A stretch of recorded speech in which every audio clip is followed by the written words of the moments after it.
Daytona 500, the UEFA Champions League Final, and the MLB All-Star Game. The world's biggest events are on Fox Sports. We are Fox Sports! October is just around the corner, and things are tightening up in the National League. We've got all the big matchups today on Fox Saturday Baseball. In the East, the surging Phils are back on top. Swing and a drive. That ball is gone. Goodbye. They look to lengthen their lead with a stop in the Big Apple. In Atlanta, the second-place Braves are just a game back. They'll have their hands full with King Albert and the Cards. And it's been a wild few weeks in the NL West. The Padres' lead is gone. Today, the Giants look to take a third straight game in San Diego and the division lead all to themselves. It's a National League playoff push, and it starts right now. Welcome to the Gillette pregame show on Fox. Gillette Odor Shield Anti-Perspirant helps eliminate odor. We are in San Diego, Petco Park, where the Giants have felt right at home, winning the first two games of the four-game set. Last night, scoreless in the seventh, one down, runners at the corners for Juan Uribe. Padres cannot turn the double play. Aubrey Huff scores the lone run of the game. San Fran's bullpen was lights out. Brian Wilson, a 5-out save, giving him 42 on the year. That is tied for the Major League lead. And now the Giants and Padres are in a virtual tie for the NL West lead. But do not count out hard-charging Colorado. The Rockies have won 8 straight to creep within 2.5. This afternoon, you'll see one of the best rookies in baseball, Buster Posey, take on the Padres and the 3-time All-Star, Adrian Gonzalez. Hi, everybody. I am Chris Rose, and welcome to Showdown Saturday on Fox. I say it's Showdown Saturday because each of the games have an impact not only on the NL divisional races, but the wild card standings as well.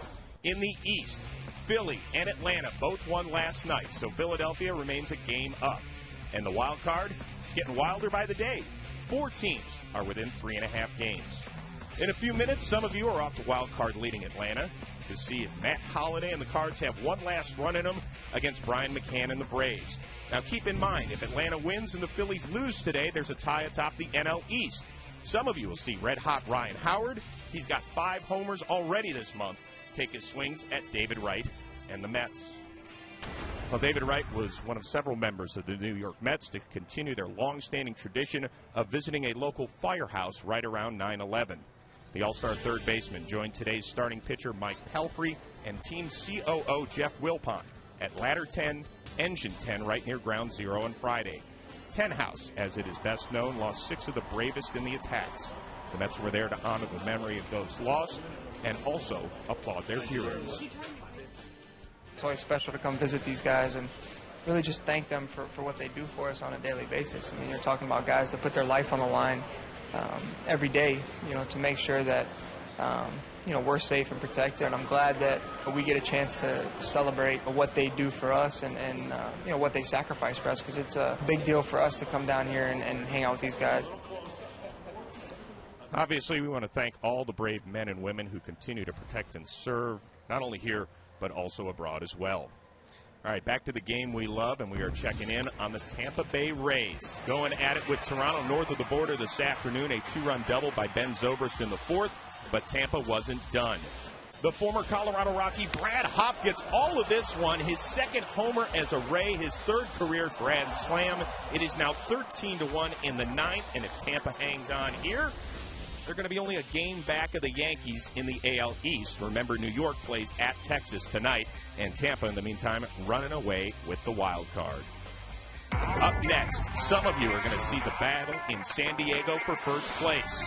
Others will see if the Cards have one final run in them when they take on the wild card leading Atlanta Braves. The rest get the Phillies and the Mets. First pitch is next on Fox.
They have dreams of playing deep into October. Go at it. San Francisco has won the first 2 games of the 4-game series. There is a virtual deadlock atop the NL West. Hi, everybody, and welcome alongside Eric Karros. I am Chris Rose. And, Eric, in the last 16 days, the Giants have made up 6.5 games in the standings. Are you surprised at all? Well, not really. You know, I liken the baseball season to a marathon race. And you know, the Padres, they got out in front, were cruising along. They saw the finish line, and oh, cramp in the hammy, cramp in the other hammy. You know, the Giants, they've been cruising all along, staying right in tow, and you know, they look like they're going to finish strong. And let's not forget about the Colorado Rockies. You know, they're doing what they did a few years ago, just that all-out sprint at the very end. And really, for the last 3 weeks, it's a coin flip. Anybody can win this thing. It is obviously going to be a whole lot of fun. A pair of former first-round picks on the bump. Madison Bumgardner for the Giants, Tim Stauffer for the Padres. First pitch coming your way from San Diego right after this.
Of September 11th.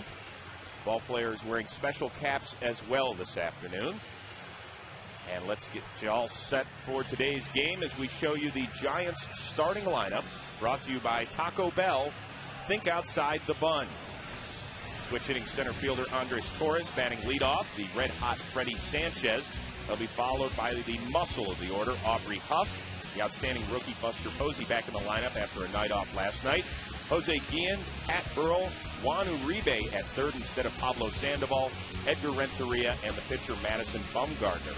And they are going against 28-year-old right-hander Tim Stauffer, making his 28th appearance on the season, but just his 3rd start. Well, his 3rd start and really his first scheduled start. His previous 2 were basically emergency starts, but he's fared well as you take a look at those numbers. You know, we spoke to Bud Black prior to the game. He said he's looking anywhere from 70 to 90 pitches from Stauffer, but most importantly, he's just looking for a good outing. Quick reminder, this game is brought to you by Budweiser, the official beer of the thirst inning, the beer that starts with full flavor and ends with a crisp, clean finish. Budweiser, It's what we do. Well, the Giants and Padres in a virtual deadlock atop the NL West as play starts this afternoon with Andres Torres stepping into the batter's box.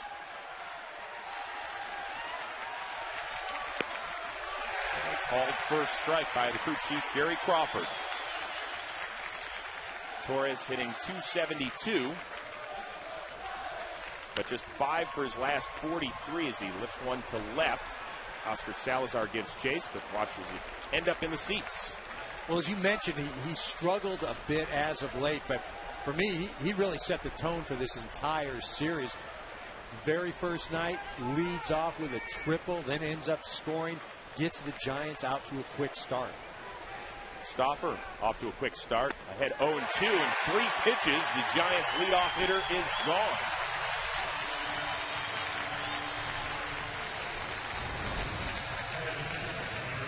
Stauffer not messing around. This is that fastball that starts at the left-handed hitter's waist. He gives up on it, breaks out over the middle of the plate. Very tough pitch to hit as a left-handed hitter. Well, here's a guy that's been hitting everything that's been thrown his direction. Freddie Sanchez. He has raised his average 30 points in the last 16 games. Tim Stauffer, 4 pitches, 4 strikes so far.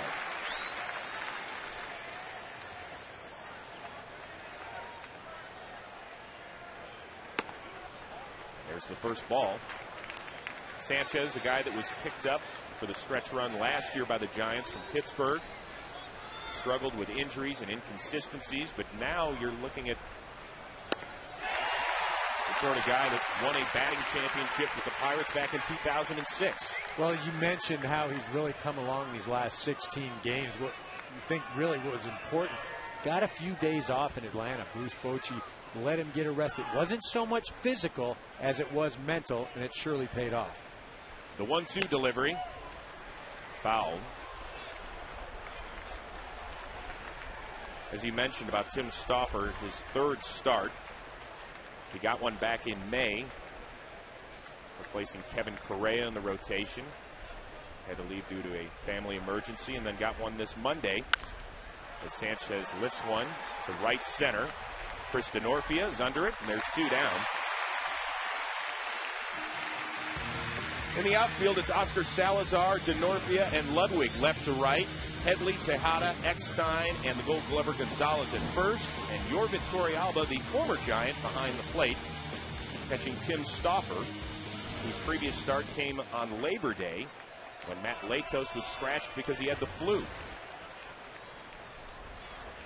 2 down now for Aubrey Huff. Looks at one outside.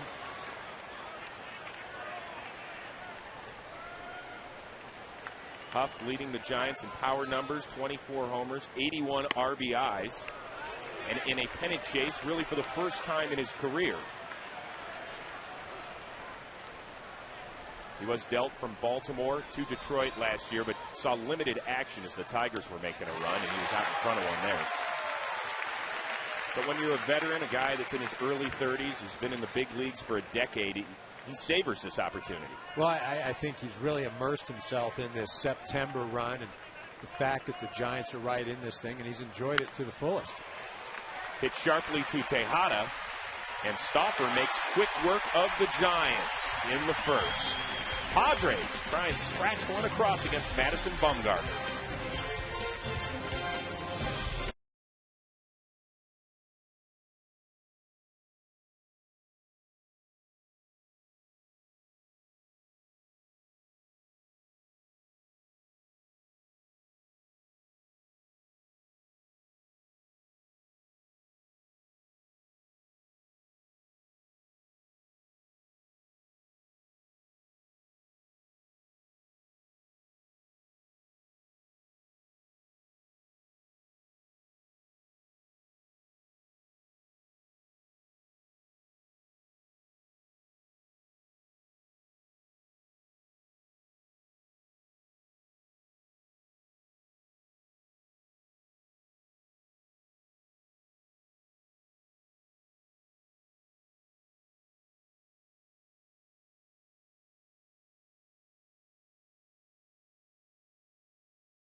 Go, and here's the Padres starting lineup, brought to you by Taco Bell. Think outside the bun. Chris DeNorfia leading off, playing center, followed by David Eckstein, Ryan Ludwig, the all-star first baseman Adrian Gonzalez, Miguel Tejada, Oscar Salazar, Chase Headley, Yorba Torrealba, and Tim Stauffer. And they are on to face the 21-year-old left-hander Madison Bumgardner, making his 15th start this season. Yeah, he's really been a nice surprise for this Giant ball club, brought up midway through the season. He's been a road warrior in his last 7 road starts, 5-1 with a 2 ERA. In fact, all 5 of his career wins have come away from San Francisco. Chris DeNorfia looking to get things going for San Diego. And he looks at one inside. You take a look at those numbers, the ERA 3.5, but you know what he's done is he's really bolstered that 4th, 5th spot in this rotation. Well, he last pitched on Monday. Pitched very well out in Arizona, going 7 1/3, shutout baseball. Took the no decision, a game eventually won by the Giants 2-0 in extra innings. Even though he's only 21, he's going to get his share of starts down the stretch in a pennant chase. And he falls behind DeNorfia, 2-1. See, I mentioned those road numbers. You can take a look at him. 5-1. Strikeout to walk ratio, excellent. Ball hit on a hop over to Uribe at third, and there is one down.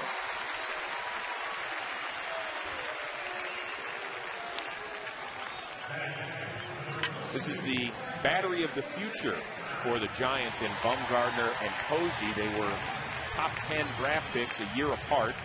Bumgardner went 10th overall in the 07 draft. Posey 5th overall a year later. And 2 key elements as we are now in the middle of September. David Eckstein hitting .269, looks at strike 1. We talk about the Padres struggling to score runs. Their last 14 games, nothing more than 4 runs in any single game. Eckstein gets it going with a base hit to right. Looked like Guillen thought about maybe throwing him out at first for a second. Well, Guillen has that type of arm, and if you hit a shot out to right field, you've got to be cognizant that you got a guy out there that might try to do something, but this is typical David Eckstein. Lets the ball get deep on him and just shoots it out to right. You see Jose Guillen thinking about it. Well, one guy who's got to get it going for San Diego if they have any chance over the final 3 weeks is Ryan Ludwig. Looks at a ball. Came over in a July 31st free-team trade from the St. Louis Cardinals. Hitting .262 overall, but just .221 with 4 homers in 37 games as a Padre.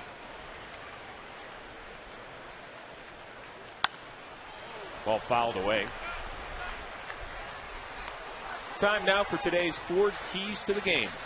Really very simple for each ball club. I mean, the bottom line, score first.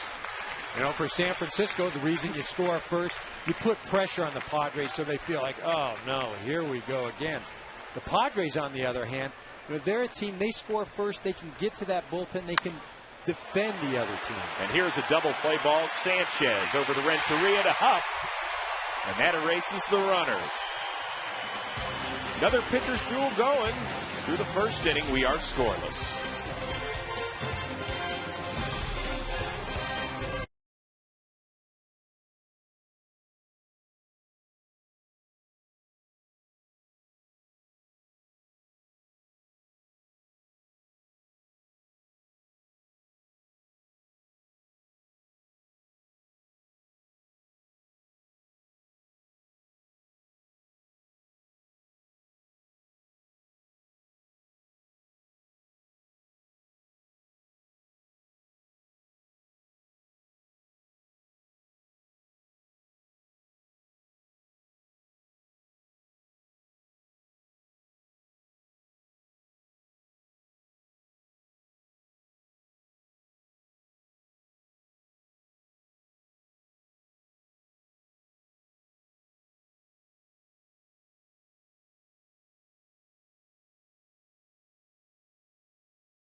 by Taco Bell. Think outside the bun. By Sprint, the Now Network.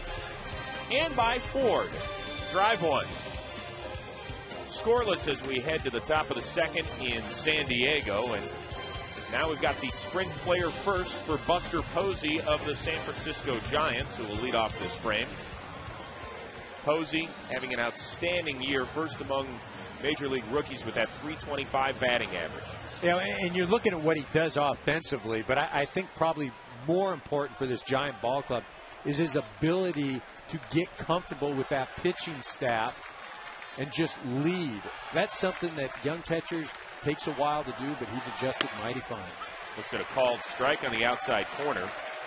And it was that chemistry he's developed with this staff that allowed the Giants to trade a veteran like Benji Molina back on July 1st to the Texas Rangers. But this guy is a hitter, and it's what he's done since day one. He started this year at AAA, called up at the end of May, and he's been a machine ever since. Stauffer's ahead, 1-2. So far early on, Stauffer looks like he has a lot of life on the fastball. The slider seems to have a sharp break. You see that's the life I'm talking about right there. That fastball just running in on Posey's hands. You know, nothing appears to be straight so far in this early part of the game.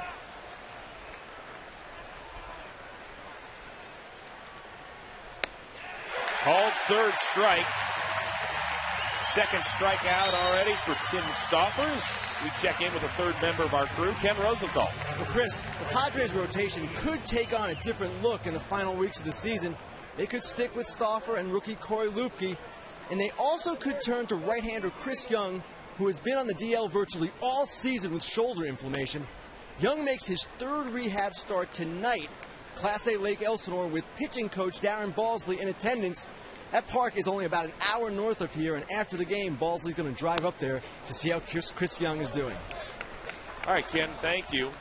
Hey, this is a team that the first 4.5 months of the year, that rotation was set with Correa and LeBlanc filling out the 4th and 5th slots, and all of a sudden, as Jose Guillen fouls one away, it really has been interchangeable, and that's not what you want heading into the final 3 weeks of the year. Well, it's not what you want, but I think people all throughout baseball, that was one of the big question marks going into this season of this Padres staff.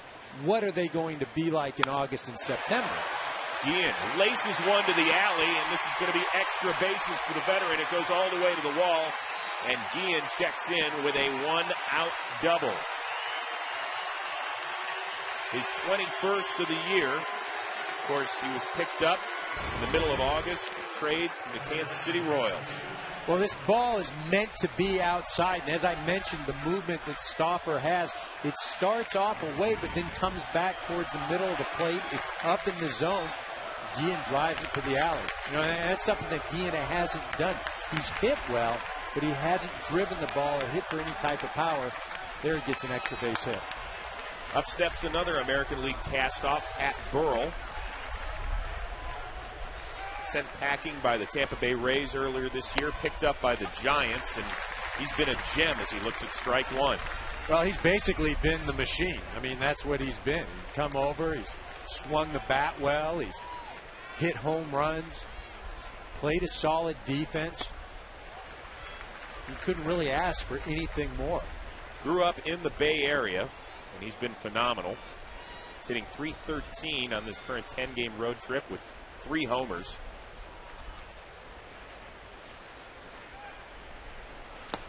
One in the dirt. Nice play by Torrealba. He got it going Thursday night. Look out, Western Metal Supply Company. That hits the W, which stands for wow. One of 4 homers hit by the Giants as they set the tempo and took the opener 7-3. They won last night's game 1-0, but there's a big dent in that W now. I tell you, the Giants made the ballpark look small that night. A couple of home runs. Posey hit a blast. Aubrey Huff. Uribe got a hold of one. And as you mentioned, they really set the tone. They came in here trailing the Padres by 2 games. They had lost 9 of 11 to San Diego all year. they came out and said, you know what, this is a different team now. The 3-1 pitch is high, so the Giants have something working here in the second.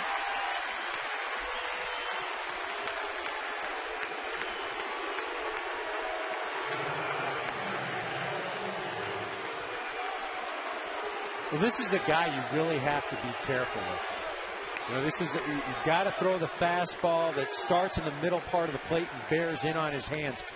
What he's done is he's run into a lot of those sliders that just break over the middle of the plate. He's got 20 home runs this year. Fourth time in his career he's topped the 20-homer mark. That ball ripped past the diving Tejada and into left. They're going to hold Guillen at third, and it'll be the bases loaded with one down.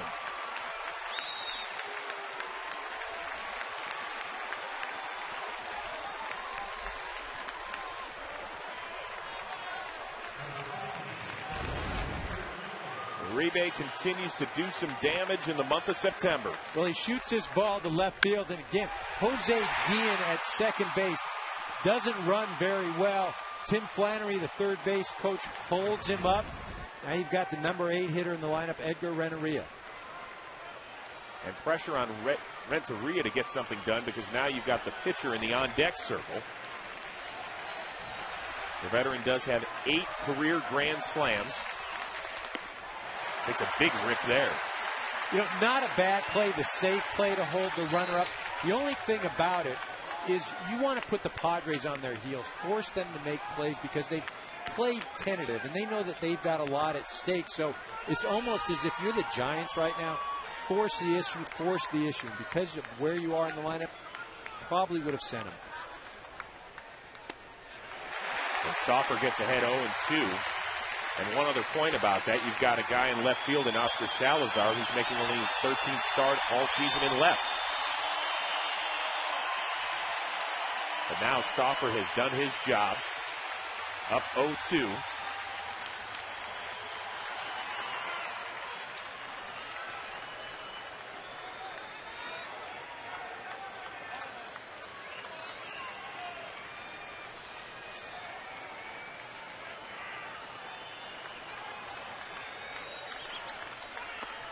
Ball in the dirt. Well, I like them going away right here, but I'm not so sure I'd go with the slider. I think they got Buster Posey on that fastball that starts off the outside part of the plate to a right-hander and comes back over. That's what I throw to Renteria right now. Hope that he gives up on it and it comes off the corner of the plate. The 1-2 inside. Frustrating season for Edgar Renteria, who has made only 60 starts because of 3 separate trips to the DL. Knows how to win. Won a ring with the Marlins in '97. Ball popped up in the infield. So the fly rule in effect. And there's 2 down.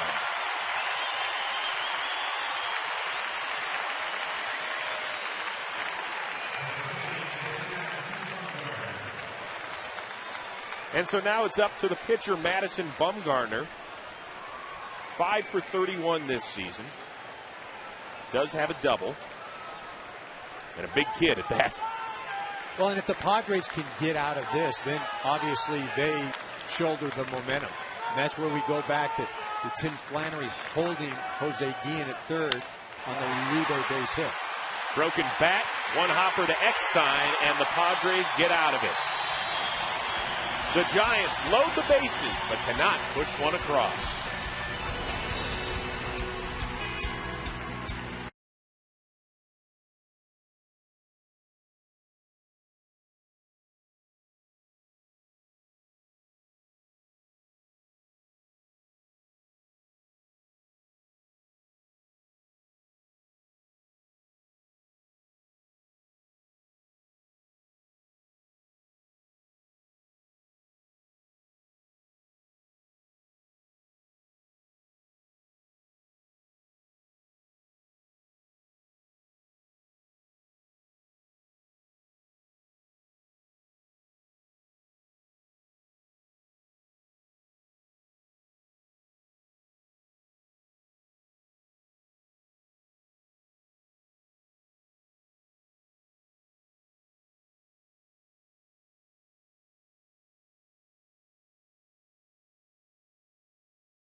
Budweiser with full flavor and a crisp, clean finish.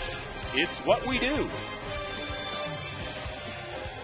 Giants loaded the bases with one out in the top of the second, but couldn't push one home. Will that allow the Padres to build a little momentum? It's Gonzalez, Tejada, and Salazar against the 21-year-old left-hander, Madison Bumgardner. Gonzalez putting together another outstanding season. Goes the opposite way, but here comes Burrow and snags it on a line. One out.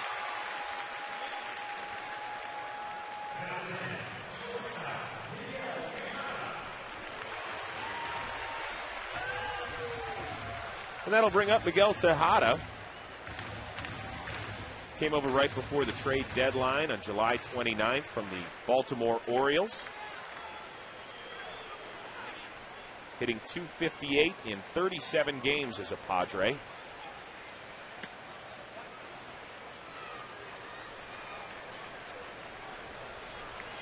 And Eric, this is a guy who said he was kind of rejuvenated by the trade. You could understand that. He hasn't been to the playoffs since 2003 with Oakland.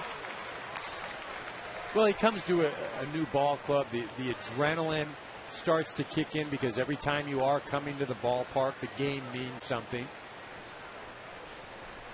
You know, and he's played relatively well.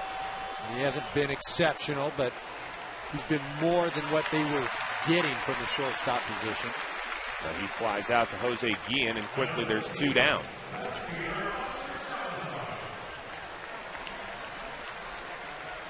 Well, this is something you don't want if you're the San Diego Padres, and the don't want is a quick inning. Tim Stauffer was just out there, the bases loaded, an intense situation. Pitched it, threw a few pitches, 21. Got to give him time to catch his breath here on the bench. Oscar Salazar stepping in, making just his 25th start of the year. Bud Black told us he's just trying to shake things up for an offense that hasn't gotten anything going over the last 2.5 weeks. Well, he's one of those guys, a real hard worker. He has some pop. He might run into one with the scarcity of runs that the Padres have come into. And you're hoping one quick swing will get you one. Well, this swing will get the Giants out of the inning. Scoreless in the second. We'll return to San Diego after a word from your local Fox station.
Antiperspirant helps eliminate odor. Scoreless, top of 3 in San Diego. Andres Torres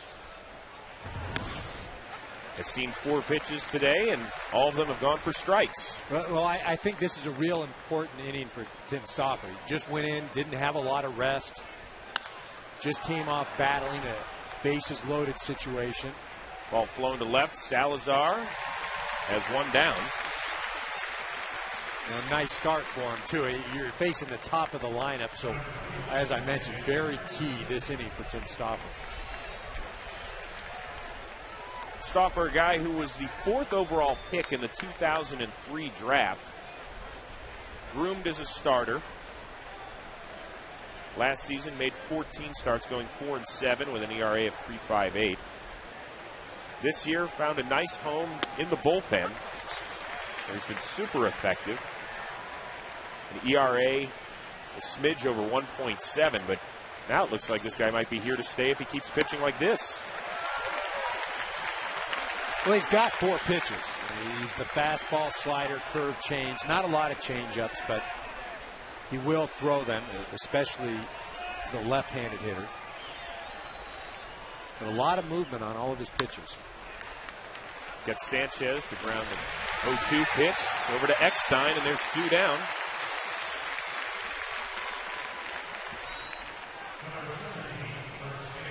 That'll bring up Aubrey Huff. Grounded out to end the first. We've said it before in our Giant broadcasts.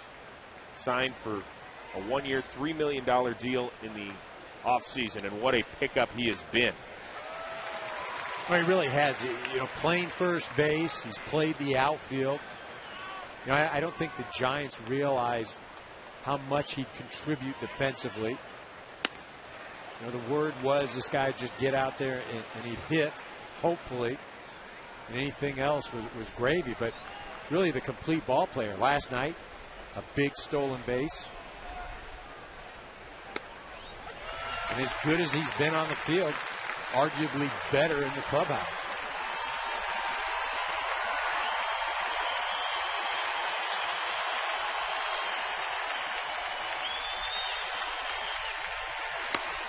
That one high, evens the count at 2-2.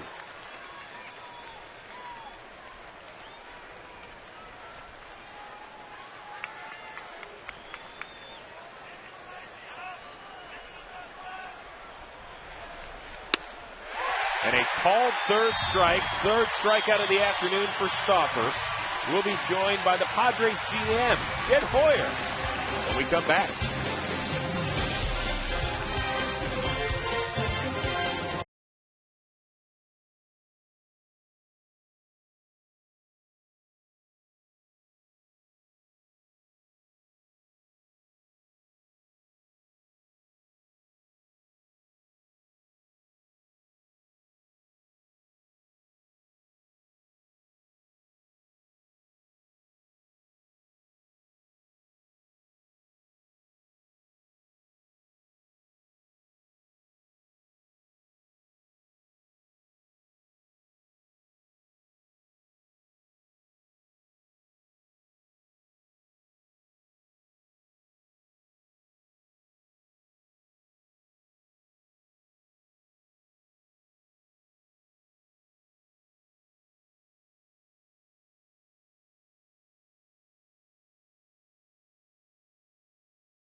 Giants and the Padres, 2 finals already. Tampa Bay is close to within 1 of the Yankees in the American League East as Chase Headley rips one foul. 2 other critical games going on this afternoon, one in New York and also one in Atlanta. Braves lead the Cardinals. They also lead the NL wild card by a game, and the Mets on top of the Phillies. And we are joined right now in the broadcast booth by the architect of the first place Padres, Jed Hoyer, the GM. So your job is pretty much done at this point of the year. You have constructed this team, and now you're almost like a fan, I imagine, is that all you can do is kind of watch from here on out, right? Yeah, we can tinker around the edges a little bit.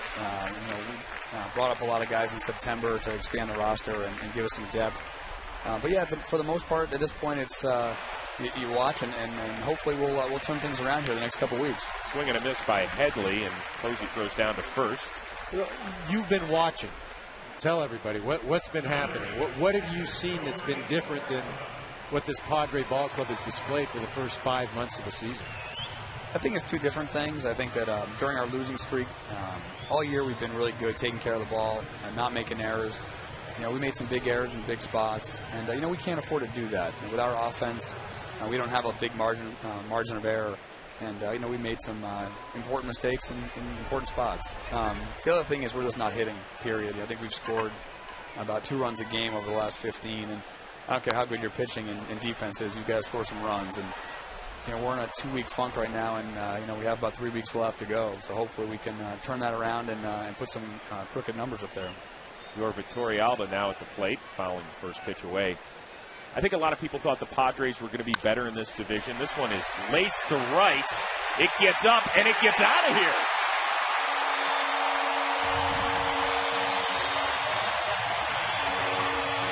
Vittorialba with his 5th homer of the year.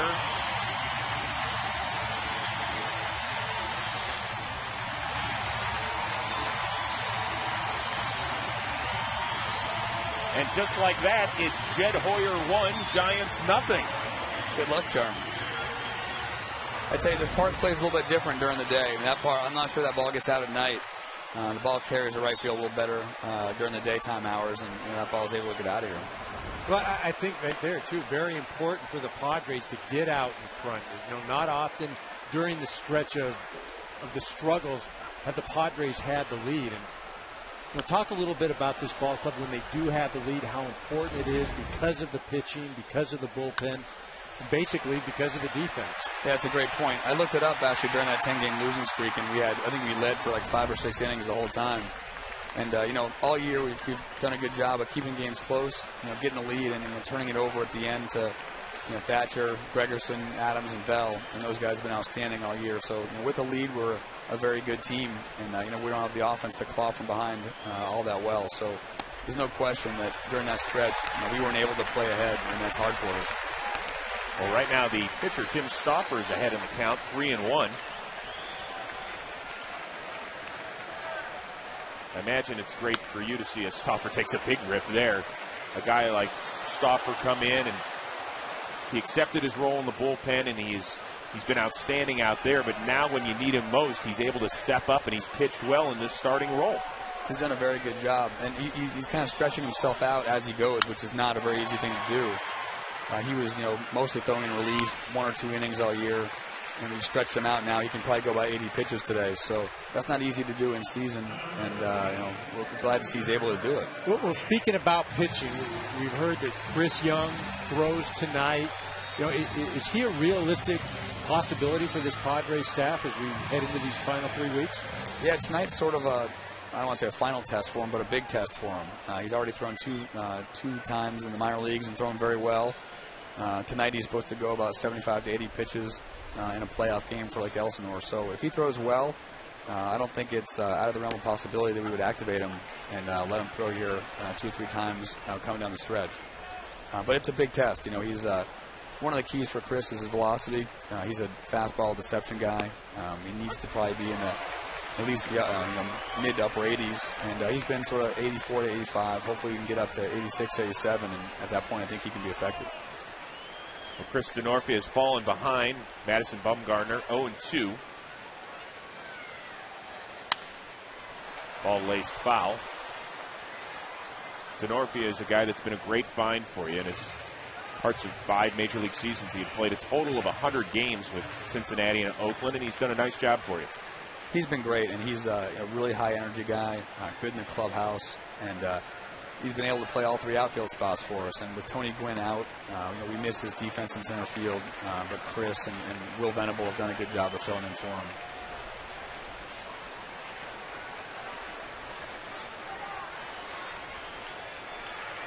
The 1-2 delivery by Bumgardner. Swing and a miss. So the Padres are gone in the 3rd, but they take the lead on the home run by Torrealba. Jed Hoyer, we appreciate the time and continued success. Great. Thanks, guys. Appreciate it.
How? By DirecTV. Watch your favorite team wherever you live, only on DirecTV. And by Geico. 15 minutes could save you 15% or more on car insurance. Top of the 4th in San Diego, where the Padres have a 1-0 lead. It's their first lead of the series, thanks to the home run by Jorvik Torrealba. Now it's the Giants catcher, Buster Posey, against Tim Stauffer, who's been lights out through 3. Well, and you see right there, Buster Posey not liking that pitch right there. That's the fastball that he was called out against in his first at-bat. Starts out outside and comes back over the plate. Jerry Crawford right now, yeah, he's had enough.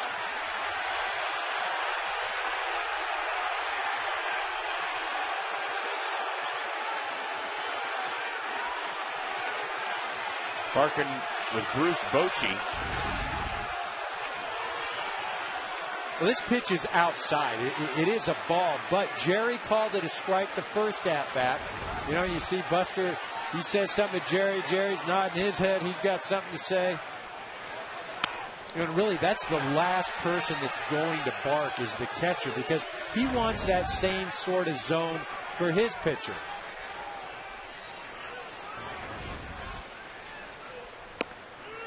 And there's a called strike on the outside corner again.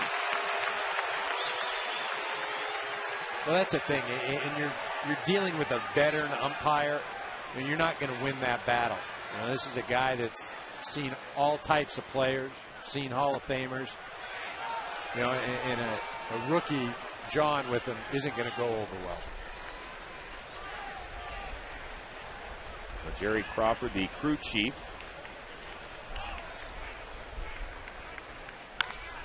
Ball tapped to third on one hop. Headley throws Posey out. In between innings, we caught up with Padres skipper Bud Black, and asked him if it was nice to finally have a lead in this series. Well, you know, the guys are up today, which we have been, so that's a good sign that we got on the board early. Tim Stauffer, great start so far. What are you hoping for today? Well, maybe 3 more of those right there. Those were 3 crisp innings. Good fastball command. Secondary pitches look good, so hopefully Stauffer can keep it going.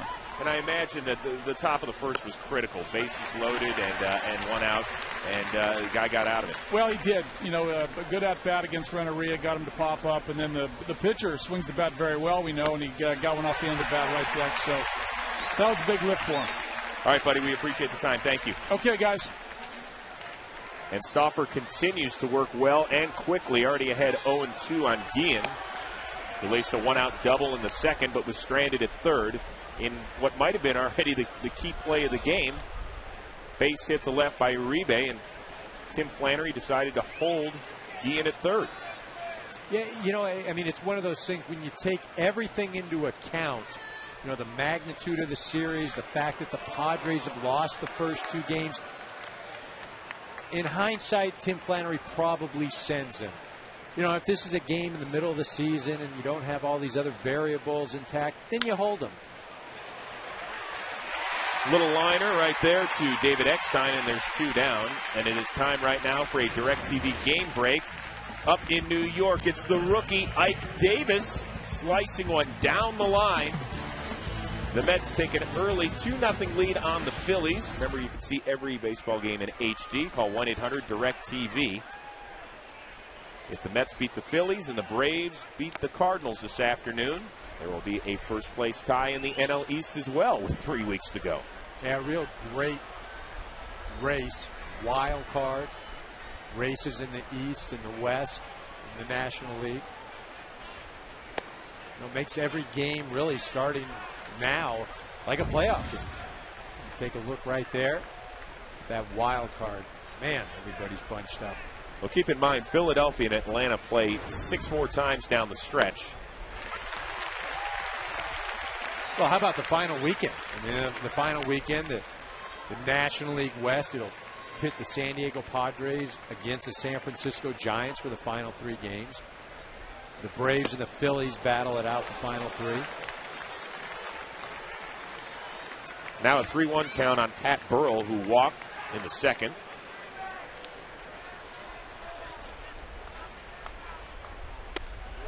Called strike. And you see Stauffer, a lot of respect for Pat Burrell and his power. A 3-1 slider in the very corner of the plate. Expect him to come with something off speed off of the plate again. Ball 4 on a pitch that we've seen an awful lot this inning. Well, and that's a difference right there. That's Pat Burrell up at the plate, a veteran guy who I think Jerry Crawford gives the benefit of the doubt to, because that right there, that pitch on Buster Posey, he's had 2 strikes called against him on that exact same pitch. You earn your stripes in this game. Doesn't matter how good you are. You have to put in your time. 2-out walk brings the ever-dangerous Juan Uribe to the dish. You can see Buster Posey still kind of talking to himself.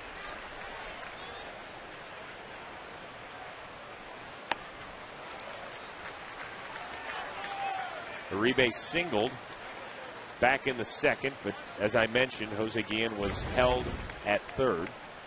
Well, there's Posey's pitch to lead off this inning. And there's Burrell's.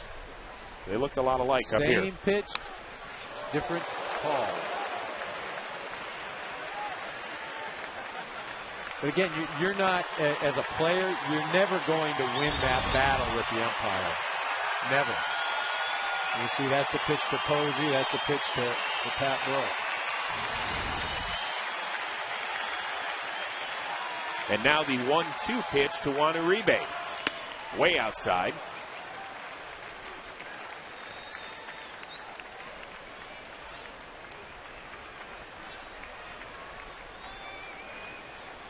Giants will wrap up their 10-game road trip that's taken them from L.A. to Arizona and now San Diego tomorrow.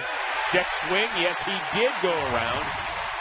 It is the 4th strikeout of the afternoon for Stauffer, who takes a 1-0 lead into the bottom of the 4th.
Another 1-0 game. This one now in the bottom of the 4th as David Eckstein shows bunt and then chops one foul.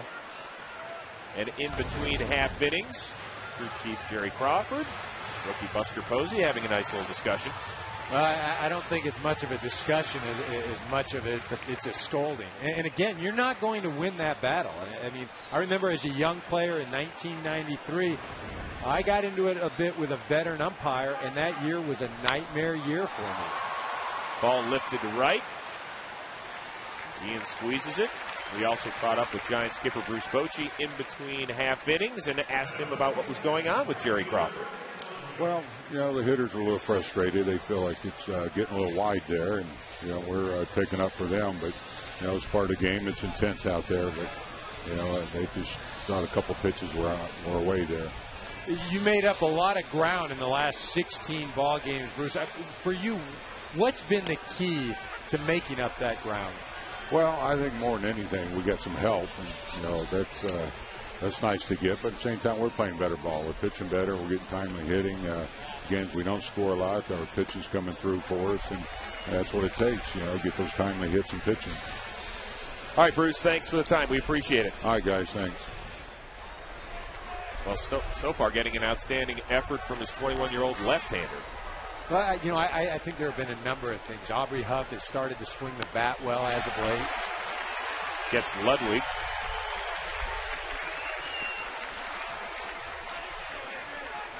Brian Wilson has been lights out at the end of the game. You know, there have been a lot of things. They've caught the ball well. You know, granted, the Padres haven't played well, and they've come back to the pack. But by the same token, the Giants, they've done what they've had to do. They've weathered the storm, and right now they're in a prime position to pounce and try and take control of this division. Adrian Gonzalez looks at one outside. Well, don't blame this guy for their recent hitting woes. He has done it all season long, approaching another 30 home run season. Head of the count, 2-0. Ken Rosenthal, you've been keeping a close eye on Adrian Gonzalez. Chris, there's been so much talk last offseason going into this season.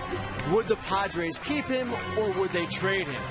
Well, the question could come up this offseason as well, but I spoke with owner Jeff Morat a couple of days ago, and he said that it is a foregone conclusion that Adrian Gonzalez will be back.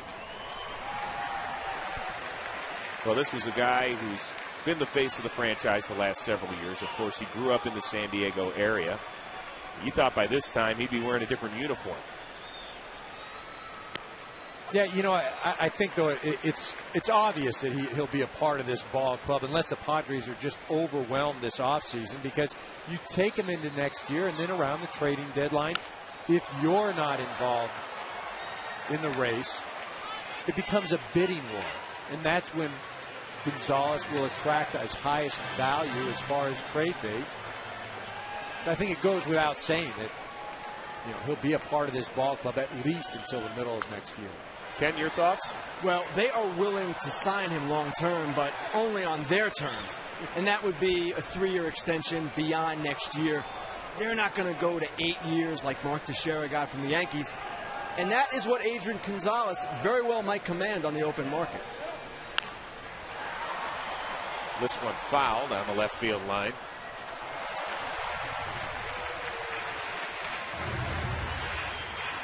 Well, Adrian Gonzalez, of course, every team has a nominee for the Roberto Clemente Award. He is the one for the Padres. The left-hander Jeremy Affeldt is the one for the Giants. Go to Chevy.com/Clemente to vote for who you think should win the Roberto Clemente Award. And Madison Bumgardner wins that battle, and we are headed to the 5th. The Padres lead it 1-0.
Top of the 5th in San Diego, it's 1-0 Padres.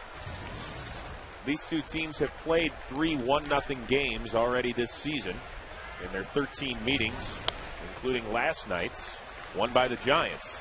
Well, how about of those 13 games, 8 of the games have been decided by 1 run, and before last night, the Padres had won 6 of those 7 games. Edgar Renteria up 2-0. Stauffer is now matched his season high with 66 pitches. Throws a strike there. Bud Black told us anywhere between 70 and 90, depending on his effectiveness. And also there are those stress pitches, which we saw in the second inning in a bases-loaded situation. And then the rest of the innings, he's just been flying by. Well, he really has. And the pace at which he's worked today, keeps the defense involved, gets his guys in and off the field. I mean, right now, he's throwing about as good a ball game as you could hope for. The 2-2 pitch by Stauffer is high and outside.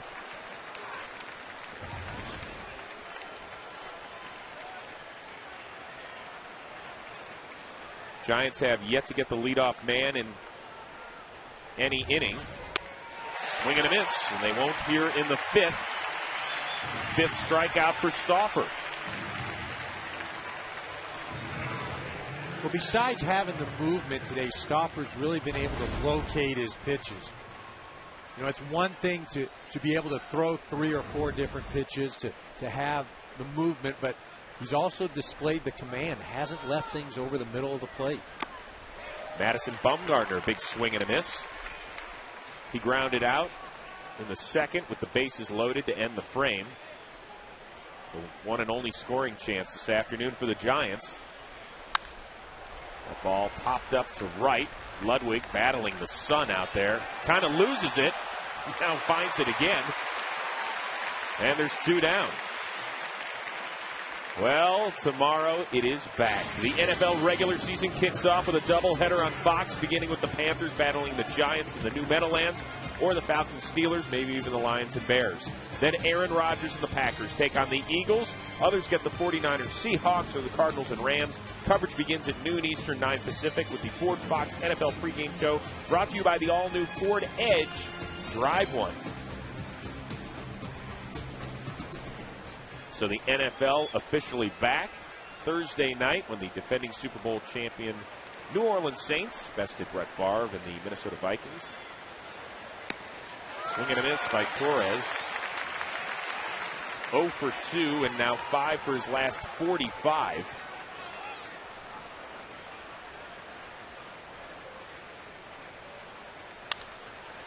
Ball rolled on over to David Eckstein, and Tim Stauffer continues to shut the Giants down. He's allowed just 2 hits through 5 scoreless innings.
Don't just cover it up.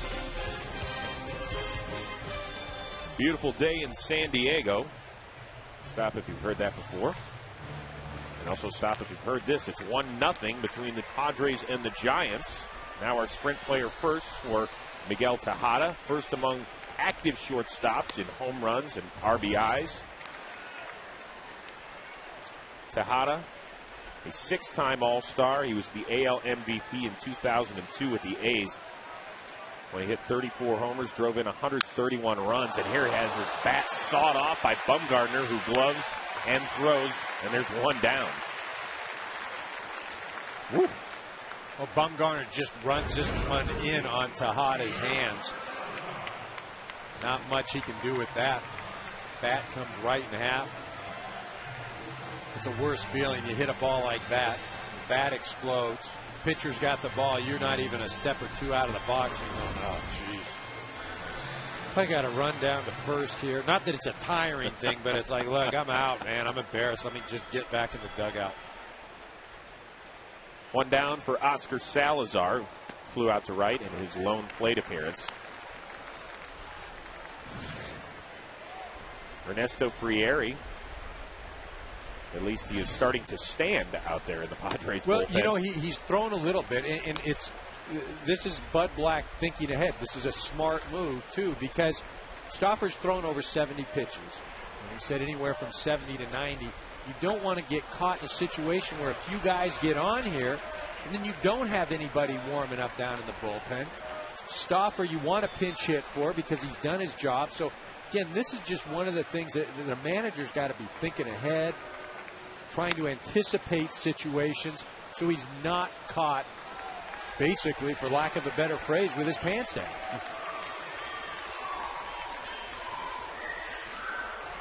And also with the expanded rosters starting in September, you have so many more arms available in the bullpen. Salazar rolls one to Renteria. 2-time Gold Glover, makes quick work. And there's two down. I've been impressed by Bumgardner. 21 years old, not afraid of pitching here in September in critical games. And that was kind of the scouting report on this guy. When he was in the minor leagues, he was facing a prize prospect for the Red Sox in Lars Anderson, who's since then been brought up to a big league team. Didn't like that Anderson was taking his time getting into the batter's box, so he buzzed his tower. Well, and you know, you can do that when you're in the minor leagues and you're the big prospect. Then you know you're the big man on campus, so you can do that with the other guys that are the quote unquote prospects. But he's displayed that same type of demeanor here at the big league level. Gloved by Uribe, and another quick inning for Bumgardner. Scoreless for the Giants, one for the Padres as we head to the 6th.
Verizon, the signal is yours.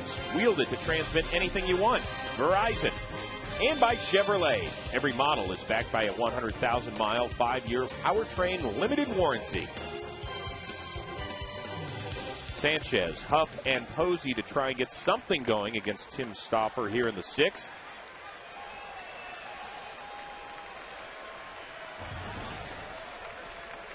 Sanchez 0 for 2 with a flyout and a ground out. And looks at a called first strike.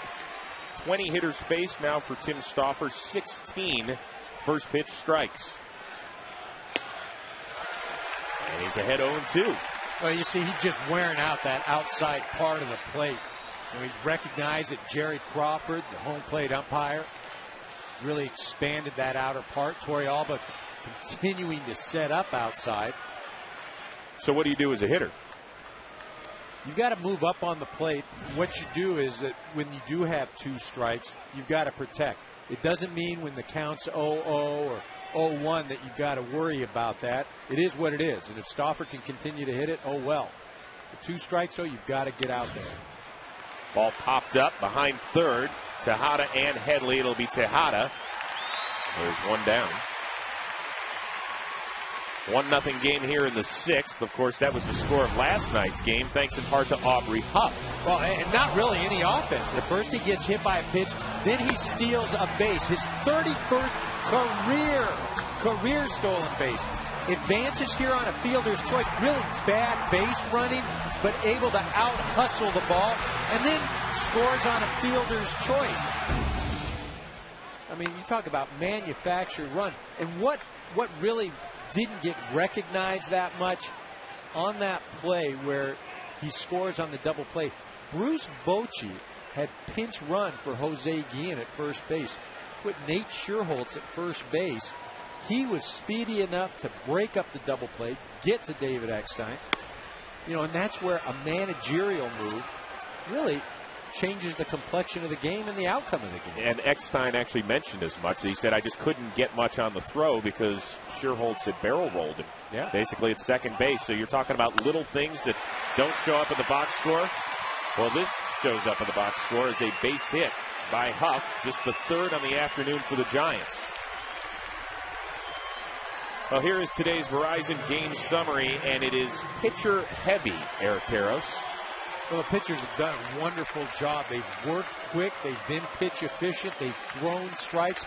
Well, really, outside of the bases loaded situation the Giants had against the Padres in the 2nd inning, there hasn't been any remnants of any type of offense. Alba gets a hold of one, shoots one down the right field wall, and there's your scoring. But Buster Posey's not going to like that appeal. Phil Cuzzi says, yes, he did go around. I can tell you right now, Buster Posey is going to get nothing. Nothing. The whole anything close is going to go against him. You see him offer at that pitch right there. Now if I'm Tim Stauffer, I'm having my catcher set up a good 5 inches outside.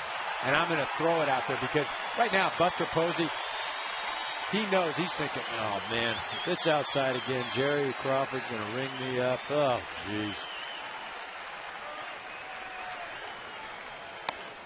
That one comes high and inside.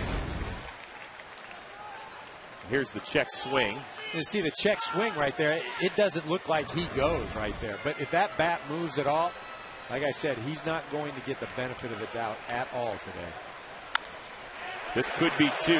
Tejada to Eckstein to Gonzalez, and the Padres get out of the inning. 1-0 San Diego.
pitch to Tim Stauffer, who is batting second this inning, so it looks like he might be done. In fact, he will be because Scott Hairston has entered the on-deck circle.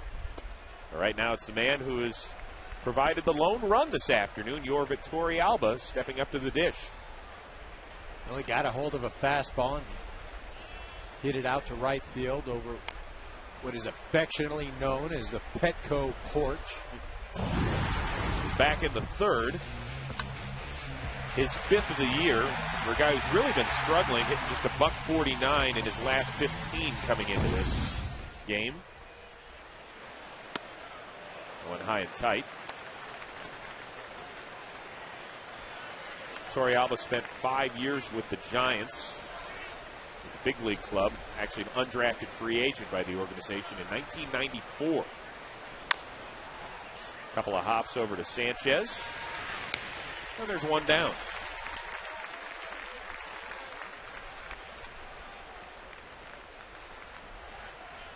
And that'll bring up Scott Hairston.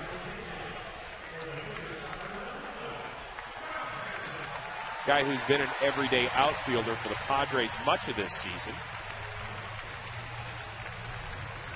3 for 15 as a pinch hitter, including a home run this year. He's got some serious pop in that bat. Well, he can run into one. There's no question about that. Hasn't hit for the average that the Padres would have liked. Has some speed.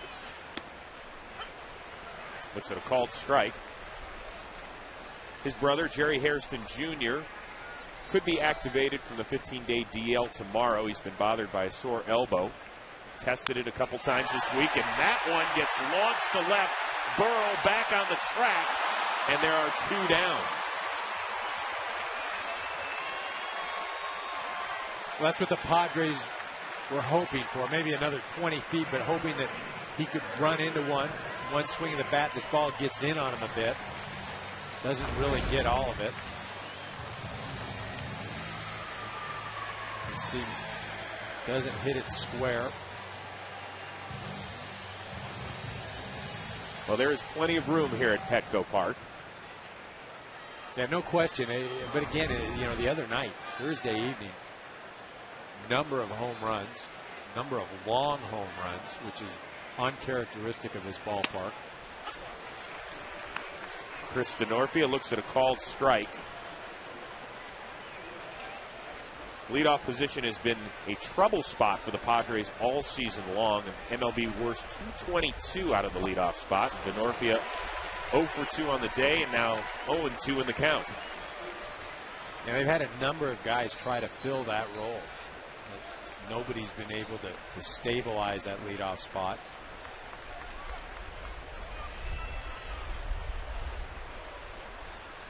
The reality is that this team isn't going to generate a lot of offense. The type of team that's going to bunt guys over, score them on a sacrifice fly. But the problem with this Padre ball club, they don't have any power. So when they fall behind, they've got to bunch 3, 4, 5 hits together to get on the board. Deep in the hole, Renteria throws and gets him. A great play by Renteria. It's 1-0 Padres. We'll return to San Diego after a word from your local Fox station.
Antiperspirant helps eliminate odor. 1-0 Padres as we head to the 7th. Oscar Salazar has been replaced in left field by Aaron Cunningham. And the new pitcher is 26-year-old right-hander Luke Gregerson, on for the 69th time this season. Well, he's really been a staple in this bullpen all year long, and ran into a little bump of the road a couple appearances ago, but he seems to have righted himself. The sinker slider guy, pitching coach Darren Balsley, tweaked a little thing in his release point, and he's back to being the Luke Gregerson that they've seen for most of the year. Guillen, Burrell, and Uribe here to try and get something going for the Giants. The opposition hitting just a .176 against the right-hander.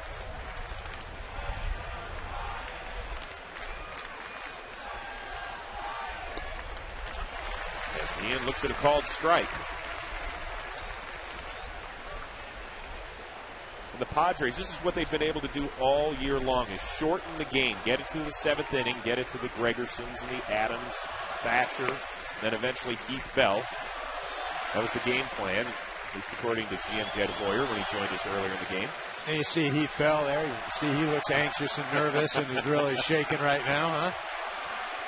He's done a great job for the Padres this year. But as you mentioned, that has been the formula for winning. I think the most important thing, though, is to get the lead, to score, to get out in front. I mean, the Padres just haven't been able to do that effectively, and well, at least today, they've got a lead. Well, that fan's going to walk away. Oh, that's nice. Little assist. If you're scoring at home, that's nice. That'll go 6-4 on the relay.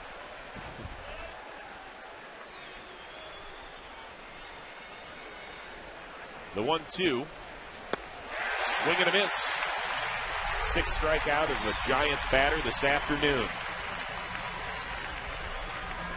Well, you might hear and see only 2 or 3 voices every week on a Fox baseball broadcast, but it literally takes hundreds of people to put down a production each and every week. And this week we lost a family member.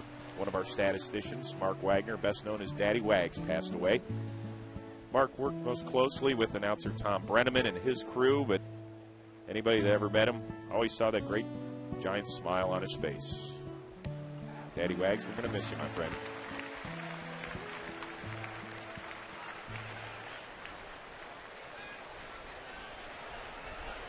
Baseball continues. Luke Gregerson delivering a strike to Pat Burrell and now make it 0-2. Burrell's reached base twice via the walk, but now is down in the hole. And so far they've gone outside. I mean, no reason not to go out there again.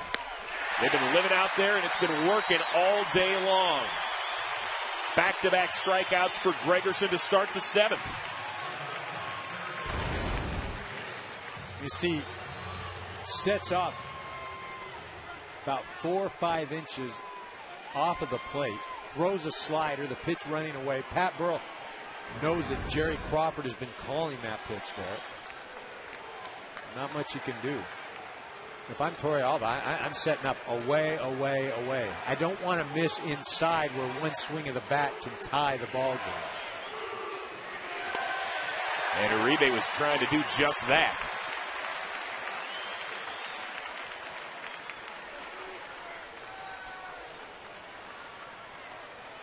Well, in the career of Juan Uribe, as the weather gets a little chillier in the fall, he heats up as far as the home run ball. That ball is launched. DeNorfia, however, is going to have room.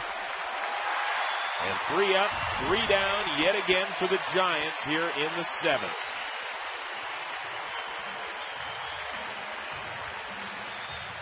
It is time right now for the 7th inning stretch and time for the playing of God Bless America. For that, we send it to the public address announcer, Frank Anthony. It's time for the 7th inning stretch. Before we sing Take Me Out to the Ball Game, please stand as we remember September 11th. And welcome back, Petty Officer Third Class Ashley Monroy. Please sing along as Petty Officer Monroy presents God Bless America. God bless America, land that I love.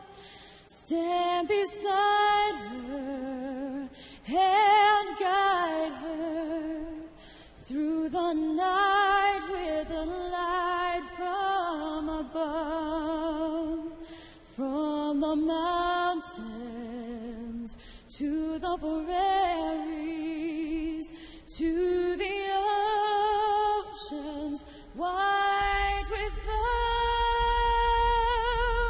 God bless America, my home, sweet home.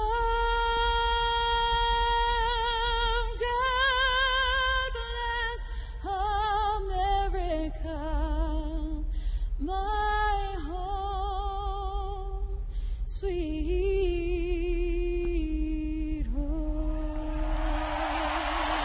Petty Officer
Lexus IS, wheeled precision.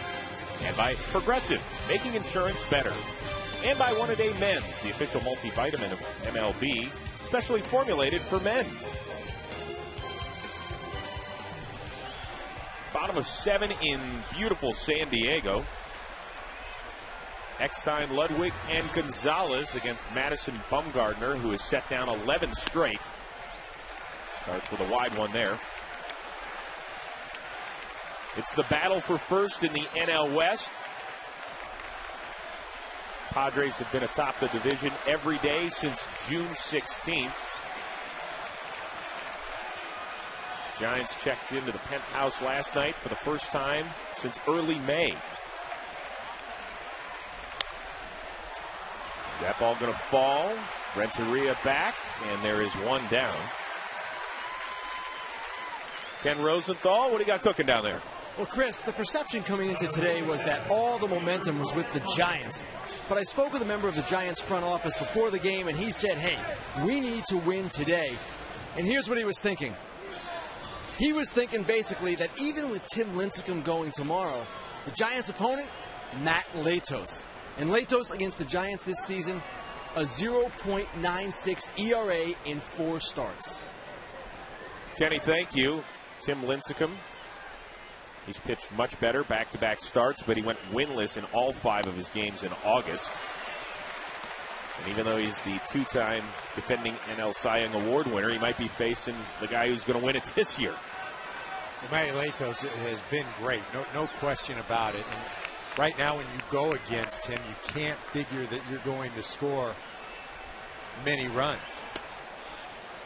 You know, that's why this game, is this front office person mentioned, so important for the Giants. But you know, you look at the rest of the schedule and the rest of the way for both of these ball clubs.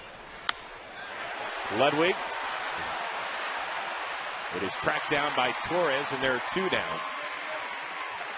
Well, here's the Padres' remaining schedule. One more with the Giants tomorrow, and then they've got a 10-game road trip that'll take them through Colorado, St. Louis, and then Los Angeles, and those could be 10 monstrous games. Yeah, that's not fun. I mean, you go to Colorado, you can get your pitching staff decimated. Then you got to go to St. Louis. You know L.A. will be up. You see Cincinnati on the schedule. You know, we talked about it jokingly at the top of the show. You know, it's a race, and you know, you got 3 weeks to go. The difference, though, not everybody's running the same course. You know, the Giants, they play differently. They've got the Brewers on the schedule, and the Diamondbacks, and you know, the Rockies. They have a number of games at home. And look at the Giants. You know, you mix in the Brewers, the Cubs, Arizona. I mean, that's some teams that you can fare very well against. Swing and a miss by Adrian Gonzalez.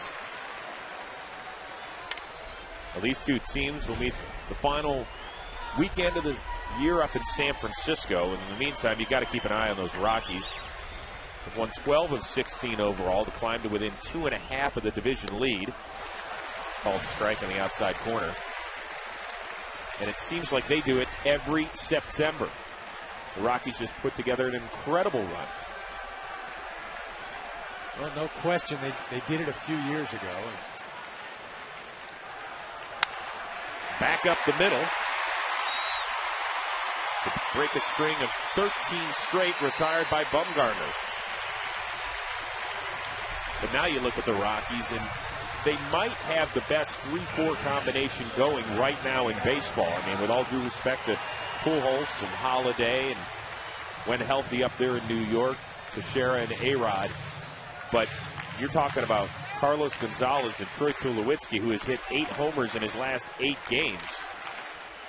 Well, you mentioned that both of those guys hot, no question about it. But it's going to come down to the pitching and the starting pitching.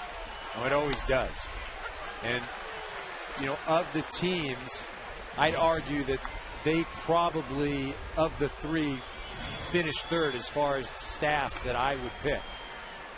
And I'm not talking about the number 1 guy versus the number 1 guy, but you've got to talk about 3 or 4 or 5 guys. Tejada laces one to left center, but Torres is there, and that'll do it. Still 1-0 as we head to the 8th.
8th, and San Diego will try out its third pitcher of the afternoon. It is 32-year-old right-hander Mike Adams on for the 59th time this year, and the Padres just keep on bringing him out of that pen. Well, and it's the type of guys that you just don't fare well against. It's, you know, on the whole, they've been very successful. Mike Adams, you know, hitters have hit under 200 against him. A lot of movement on the ball, very difficult to square up. I mean, square up, hit the ball on the barrel of the bat.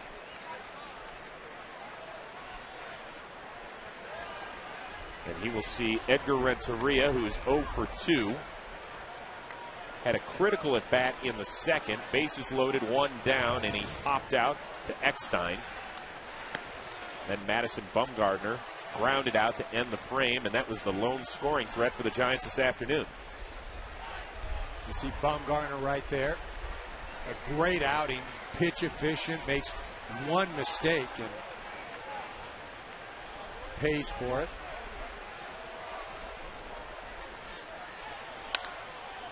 A ball flown to center to Norfia.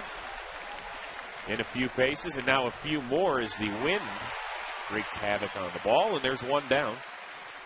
Time right now for a DirecTV game break from Atlanta. It's Nate McLeod. He's been swinging the hot stick lately. Laces it down the right field line. John Jay has trouble in the corner. McLeod, an RBI triple. Remember, to see every baseball game in HD, it's 1-800-DirecTV. And right now it is 2-2 Atlanta and St. Louis. Remember, the Braves are the wild card leaders by game coming into this afternoon. Mike Fontenot, the pinch hitter for Bumgardner, who is outstanding this afternoon. Fontenot came over in a deal from the Chicago Cubs. 8 for 30 with a homer as a pinch hitter this season.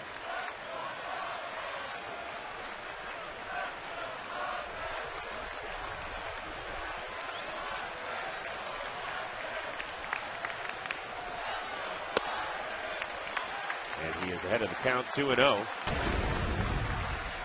Once again, the Braves and the Cardinals tied at 2 in both San Diego and San Francisco with a, they won't admit it, but there's probably a little bit of an eye on that scoreboard. Well, no question. A lot of scoreboard watching and a lot of different combinations still open for the postseason. And even if you don't win your division, still an opportunity for a number of clubs to get to the playoffs through that wild card spot.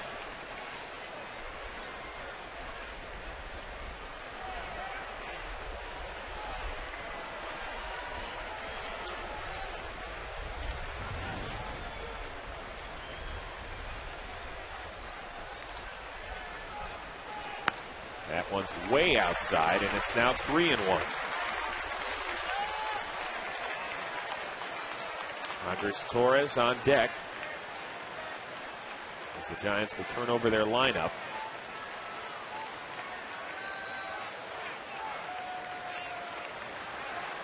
Gotta wonder how soon Heath Bell's going to get up in that bullpen.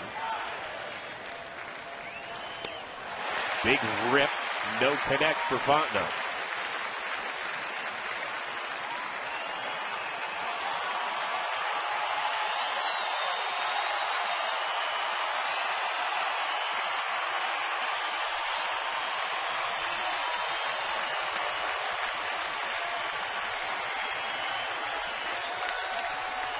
The 3-2 to Fontenot. And there's 2 down.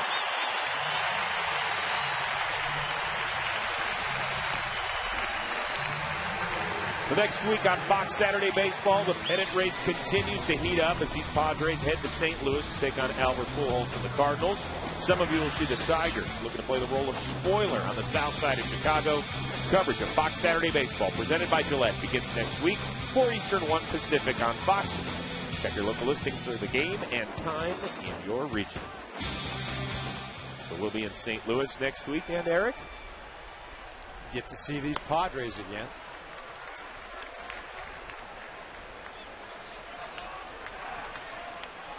Now, this is a guy for me, Torres, that really sets the tone for this San Francisco offense.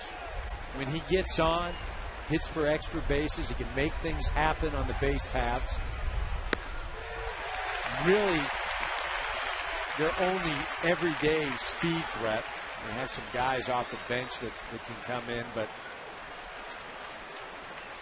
really when he took over the first part of the season, remember he went to camp and made this team as a fifth outfielder. That's when this team started to click.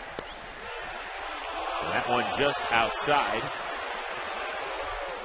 Torres with 64 extra base hits, sixth most in the National League and far and away the most for any leadoff hitter. Second in the league in doubles behind Jason Worth of the Phillies. Swing and a miss. That's just a nasty pitch. He runs that fastball away, and then you looking away as a hitter and get that slider down around the ankles.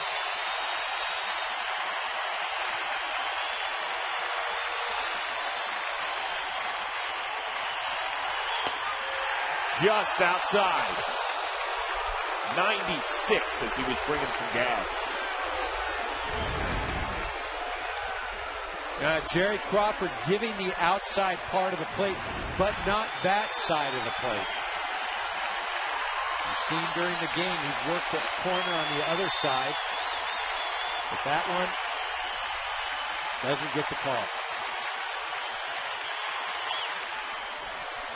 Torres stays alive.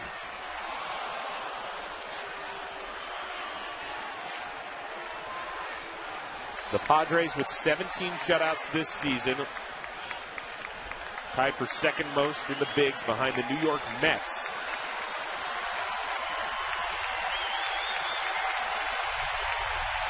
And looking for 8 shutout innings so far this afternoon against the Giants.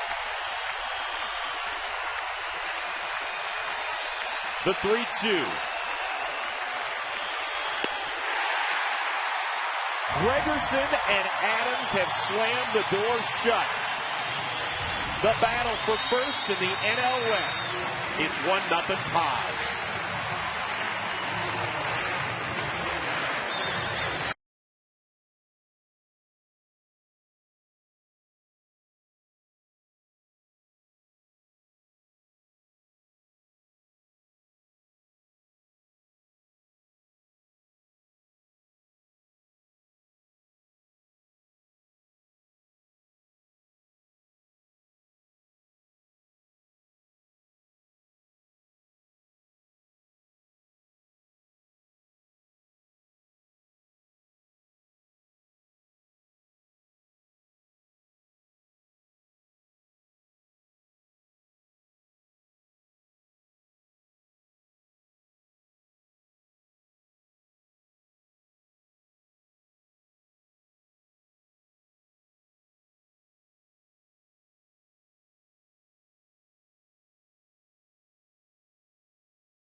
By Dairy Queen and by Warner Brothers Pictures The Town, in theaters everywhere September 17th.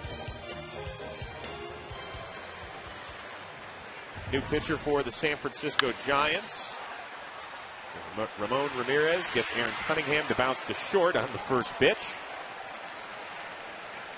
Ramirez, 29-year-old right-hander, came over in a trade from the Boston Red Sox, and he's been red hot. Last night he worked 2/3 scoreless innings, has now been unscored upon in 20 of his last 21 games. Yeah, not a real treat for opposing hitters. Since he's been with the Giants, only allowed 2 earned runs in 18 appearances. But, you talk about pitching, and you're looking at 2 of the top teams. Talk about bullpens, and these are the top 2. Chase Headley fouls one off. And how good has this San Francisco pen been on this road trip? Well, they've worked 21 1/3 innings and have given up 1 earned run, an ERA of 0.42. That's going to win you a lot of ball games in September. That's pretty good. Headley taps one in front of the plate. Posey, and there's 2 down. Well, both these teams, of course, hoping to make it to the postseason. In fact, you can catch all the action of this year's Major League Baseball playoffs on Fox and also our friends over at TBS. The excitement begins October 6th with the Division Series.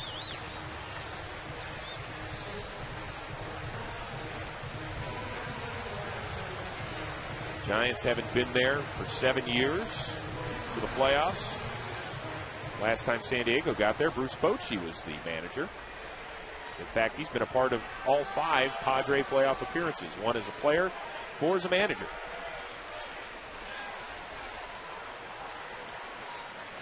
Yorvit Torrealba, his homer is the lone run of the game.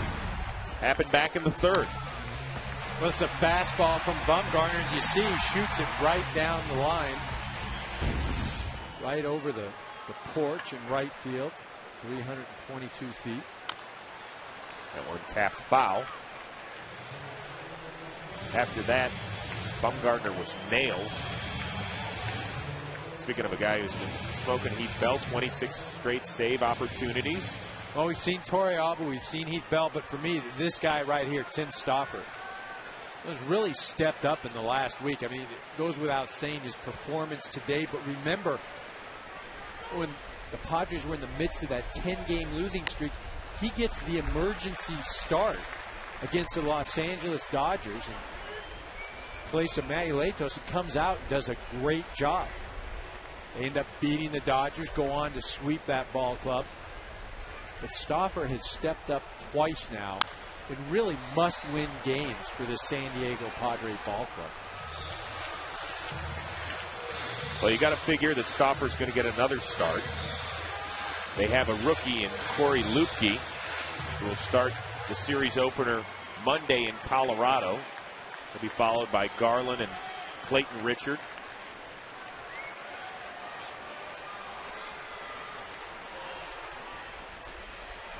The 2-2 to Torrealba. Ball lifted foul again. Heath Bell continues to work in the Padres bullpen. And he's going to have to work in the 9th. He'll face Sanchez, Huff, and Posey. Well, at work. I mean, that's what he hasn't got in the last 15 ball games. He's only been in 2 of them. 2 wins against the Dodgers.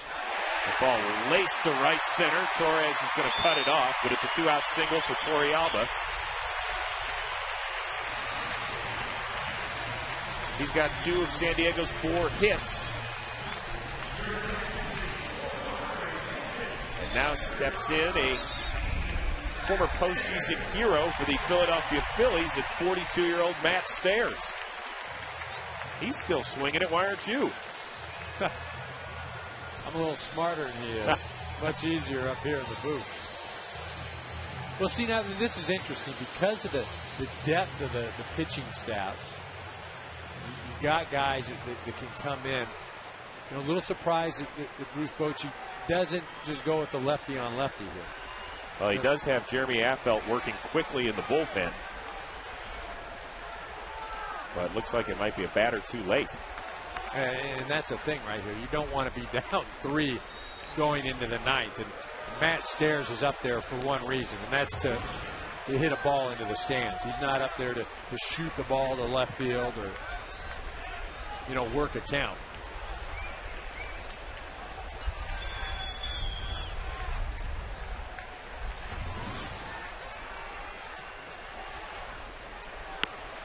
Stairs looks at a called strike. Earlier this year, he hit his 21st pinch hit homer. That is the most in baseball history.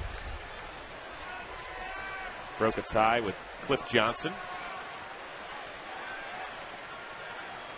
Of course, you probably best remember him for his crushing home run in the 2008 NLCS off of the Dodgers closer Jonathan Broxton.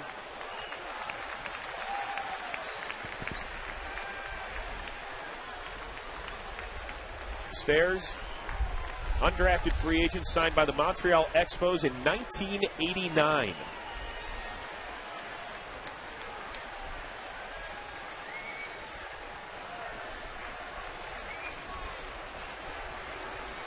Five 20-homer seasons.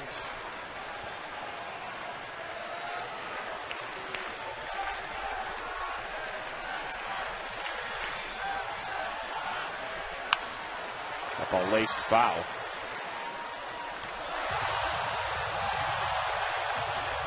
Stairs has played with the Expos, the Red Sox. Spent the most time of his career with the A's. 5 seasons out there. Here with the Cubs, the Brewers, the Pirates, Royals. 26 games with the Rangers, 14 with the Tigers. Would have been easier if you would have said who he hasn't played for. I'm not done yet. He had Toronto, Philly, and now San Diego.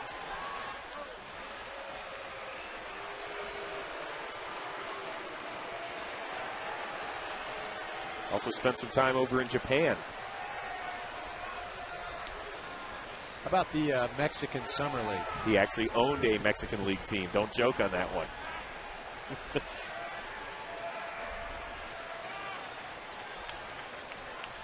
The 1-2 pitch. Ball tapped. Sanchez knocks it down, gloves it, but cannot make a play.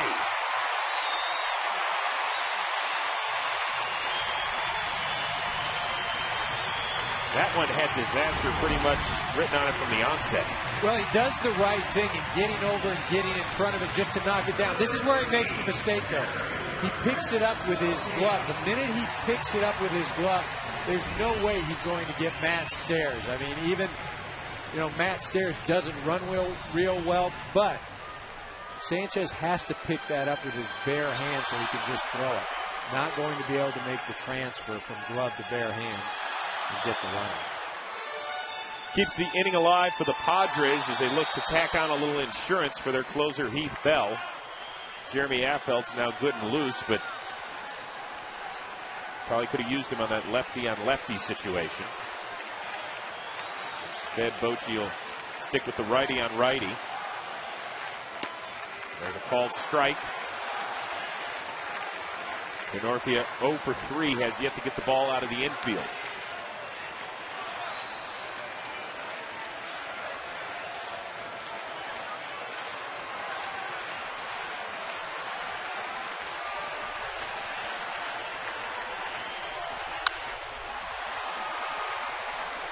And it's 0-2. Well, you see Posey working the outer half of the plate. Now with 2 strikes, the catcher got to set up off of the plate. Give your pitcher a target off of the plate. You don't necessarily need to throw a strike. Hope the hitter offers it something that you can't really drive. That one's high. Yeah, I don't necessarily like the up and away pitch. The up and in, it can tie you up, but as a hitter, you can get the barrel of the bat to that ball, and that's something that's eye high away from you. If you're going to go high, you got to go in. If you're going to go away, go low. Denorfia just stays alive.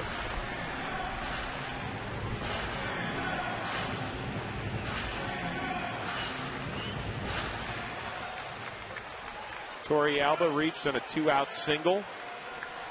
Then Matt Stairs on an infield single. On a ball bobbled by Freddie Sanchez. And now a 1-2 count on Chris Denorfia.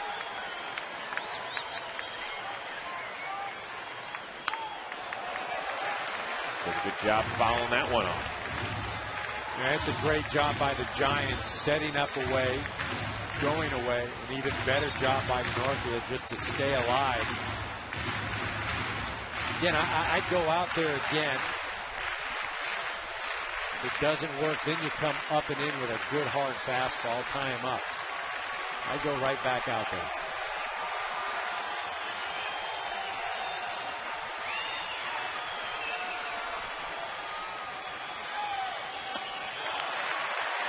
Well, that one's upstairs.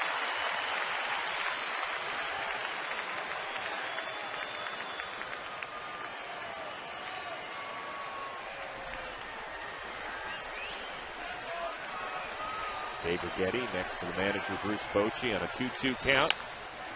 This one tapped over to Uribe. Good scoop over there by Huff at first.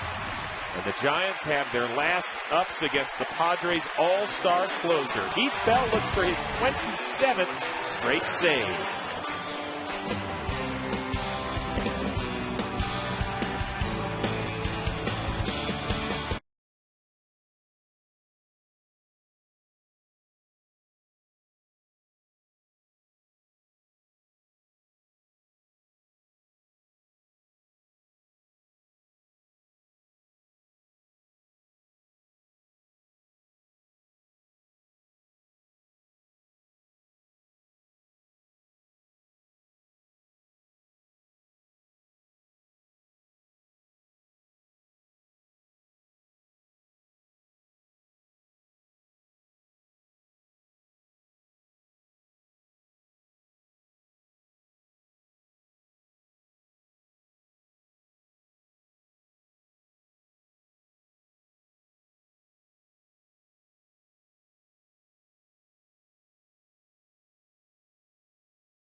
Antiperspirant helps eliminate odor. Padres up 1-0 in the ninth. They have their all-star closer Heath Bell on to try and save it out. For the 40th time this year, he has converted 26 consecutive save opportunities, and he has just been a star. Well, he really has been a star, but the big problem, the Padres haven't been able to get him out on the field. As I mentioned, in the last 15 games, he's been out on the field twice. Will Venable now on the field, replacing Ryan Ludwig out in right, and there is a pinch hitter as well for Freddie Sanchez. It's the switch hitter, Pablo Sandoval.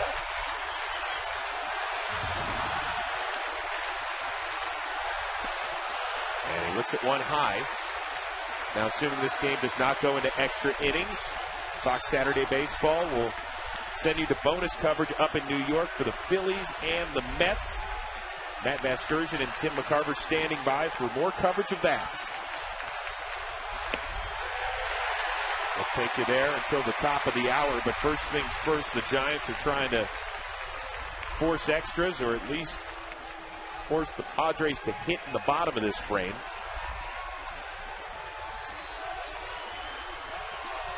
Bell looking for his second straight 40-save season. And Sandoval laces one to Denorfia. It hangs up there, and there's one down.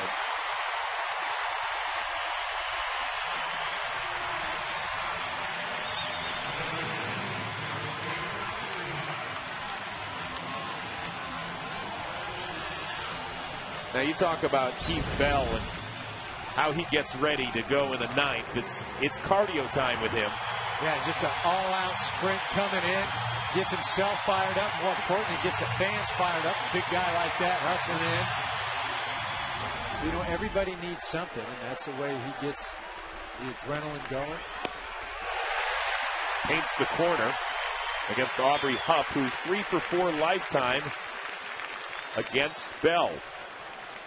You know, a lot of people talk about save opportunities and save situations. Well, this is a real save situation. You're facing the 2, 3, 4 hitters in the lineup. You're only up by 1 run. You know, this isn't that game where you're up by 3 and you're facing 8, 9, 1. It is nail-biting time in mid-September. First place on the line in San Diego.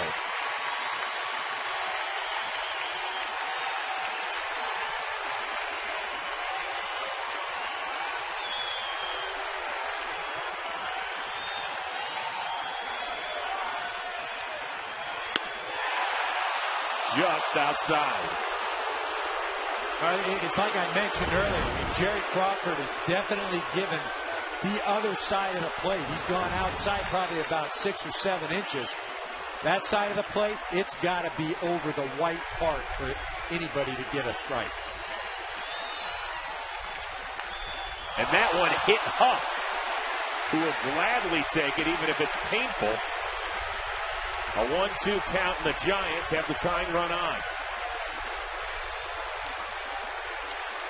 Well, similar to what happened last night, Padres pitchers trying to go up and in. Almost hit on the same spot. Aubrey Huff gets down to first base. You know, this is where it gets interesting, though. Now, Aubrey Huff comes out. Darren Ford comes in to pinch run. And he's had some appearances already this year. 2 for 2 in stolen bases. Well, speaking to J.T. Snow, the longtime first baseman of the Giants, who's with the ball club, he said Ford's the fastest guy in the big leagues right now. And we'll see. And obviously, Keith Bell understands the scouting report. Ford 3 times. He's had 60 stolen base seasons in the minor league.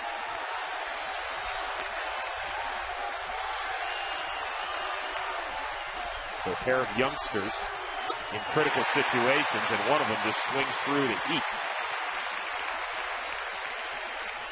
It's been a tough day for Buster Posey. 0 for 3. Hasn't gotten it out of the infield.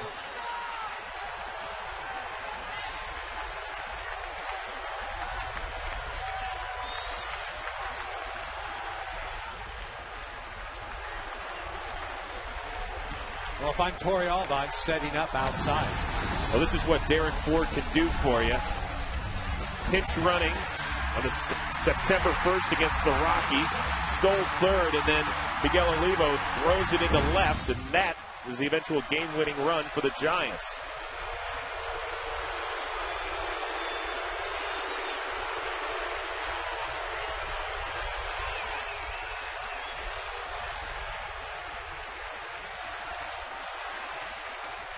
Now, if you're Bell, you got to be careful. Posey, even though he struggled today, still the Giants' leading hitter, and he fouls one away.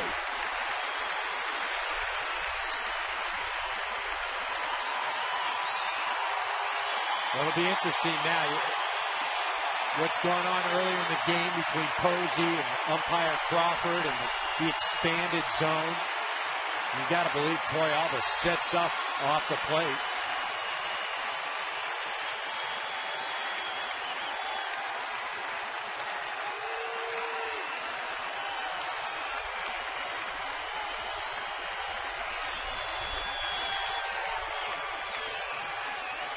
There goes Ford. Swing and a miss by Posey. The throw to second is in time.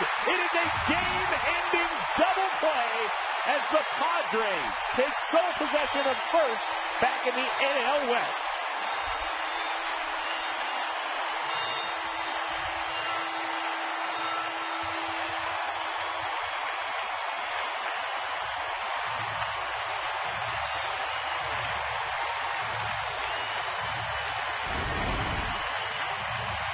Listen, outside fastball, Posey offers at it, but because it's outside, it allows Torrealba a clear path to make a throw. Second base umpire calls him out. You see, it looks like he gets him, Eckstein gets him on the left arm as he's coming in head first. Look at that, he almost slides into the tag. Just a great throw. Brian O'Nora, second base umpire, right on line to make a call. And now the Padres sole possession of first. One game ahead of the Giants.